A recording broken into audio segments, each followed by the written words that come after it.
Researcher and archaeologist Dr. Aurore Didier, who is heading French excavation mission in Sindh and Balochistan, delivered a lecture on recent discoveries at Mohenjo-daro at National Museum, Karachi.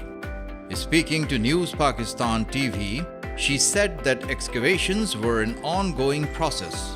We hope to carry out further excavations in Mohenjo-daro. Hopefully it's not only a 2-3 years program, but at least 5-6 years program. We will do more extensive excavations to have more evidences on this vast architectural complex, and we will also continue our explorations in Sindh-Kohistan, which is a very important region to better understanding the relationships between people and their environment during the Indus period. Lamenting that European students were not aware of Indus Valley civilization as it is not offered as a subject, she said. We have also welcomed this year not only students from Pakistan but also students from France, and this is very important because there is no courses, no teaching on the Indus civilization in the university.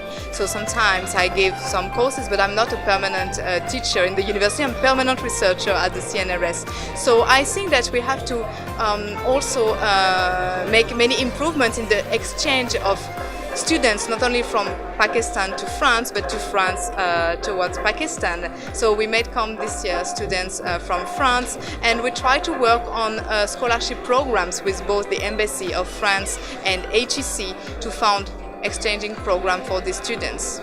She further told about ongoing endeavors to expose artifacts from Indus Valley in Paris. Embassy of France, and if there are antiquities from Balochistan or Sindh dating from the poetry, maybe I could be part of the project. I know that Musée Guimet is studying a cooperation project with Department of Archaeology for holding a new exhibition in Musée Guimet, temporary exhibition at like the times of Jarij.